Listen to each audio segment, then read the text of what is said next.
सोयीसाठी पाहिजे असं म्हणतात. याच्याकडे आम्ही नाही लक्ष दिलं.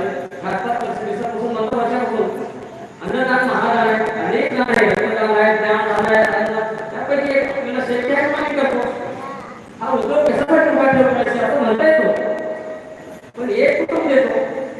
आज आम्ही घरी बोलवतो, सत्काराच्या पूजेला बोलवतो आणि कामासाठी बोलवतो, पण घराकडे एक छोटीशी जागा नाही. आपण बोलवले नसतात पाहुण्याला मात्र एखाद्या कार्यालयामध्ये घरी सरकार प्रसाद कार्यालयामध्ये असं न होता अनेक कार्यकर्ते आपली भावना व्यक्त केली. माझ्या घरी कार्यक्रम करू, मंदिरामध्ये येणार ठीक आहे. आज निरंतर हा प्रोग्राम उपक्रम आम्ही राहतो. अशा हा उपक्रम नीती नियमाला धारण राहिला. गेल्या 6 वर्षापासून परमेश्वराचा आशीर्वाद लाभले आणि गेले 6 वर्ष मंदिरही भव्य बनत गेलं, कार्यक्रमही भव्य दिवे होऊन गेले. त्याला तुमचा सर्वांचा प्रतिसाद या ठिकाणी असतो. आजच्या दिवशी उत्तरार्धामध्ये पहिल्या 5-6 दिवसामध्ये प्रवचन केल्याच्या नंतर दुसऱ्या वेळेला आम्हाला या ठिकाणी जवळच्या 2 दिवसाकरता सेवाई महाराज यांनी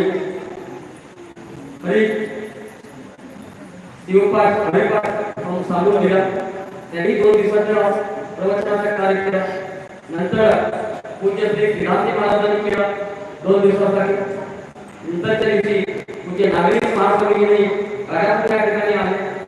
त्याच्यानंतर पुन्हा आम्ही पंढरपूरच्या वास्कर संप्रदायाकडे हरिभक्त परायण ब्रह्मचैतन्य श्री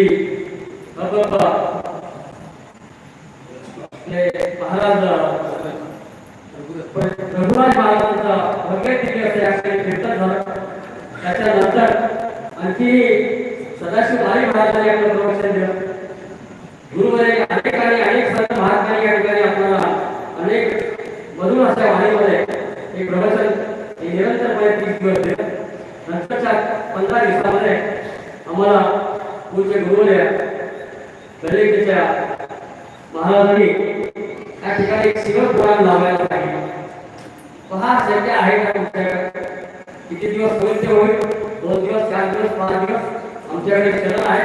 बाजू महाराष्ट्र राज्याच्या सर्वदूर असणारे साधारण 600 किलोमीटर या ठिकाणी जालना जिल्ह्यातील रमेश महाराज बोलगावकर यांना 15 दिवसासाठी शिवपुराण नंतर आम्ही लगेच होकार दिला आणि ते एकच शिवपुराण आमच्या सर्व भाविकांना होतं. आजच्या दिवशी त्यांना आनंद होत नाही, कारण शिवपुराण अजूनही पुढे दिवस असायला पाहिजे असं, पण आजचा दिवस सांगता पुण्याचा आहे. छान कार्यक्रम या ठिकाणी झाले, अनेक भव्य कार्यक्रम केले. त्यातून आज आपण सर्वांनी छोटे मोठे काही असेल ते मोठे आपल्यासाठी छोटी म्हणता येणार फार भगिनी मोठी मदत आपण केली. अनेकांनी अन्नदान केलं, गुरुवारांची सेवा केली, प्रसाद तयार करून दिला, प्रांगण स्वच्छ केलं, कार्यकर्ते म्हणून प्रसाद करून दिला.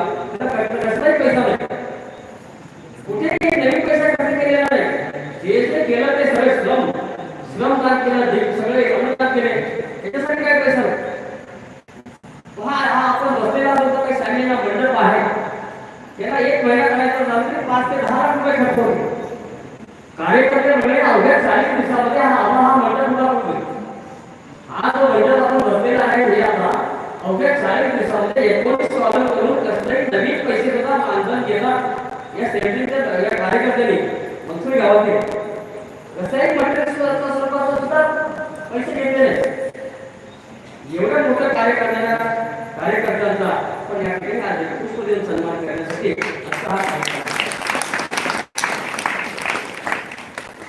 हा जो सेमिनार पाहिला तरी बाजूचा मंडळ पाहिला तरी 1 महिन्यासाठी अनेक जो मंडळ होता कित्येक लाखो रुपये खर्च करून हा उद्योग हा कशासाठी, पण याच्यासाठी मंडळ काही खर्च नाही खर्च करतात. आम्ही अनेक वेळा वारंवार म्हणतो मंदिरासाठी तुम्ही दान करा, थोडं नंतर पाहू, अजून थोड्या दिवसानंतर गेलं नाही म्हणणार नाही. अशी जर मदत जर मंदिरात झाली असते तर मंदिर 5 वर्ष 2-3 वर्षाच्या अगोदर पडलं असतं. पण मंदिर आधी अनेक भाविकांच्या मनात दान धर्म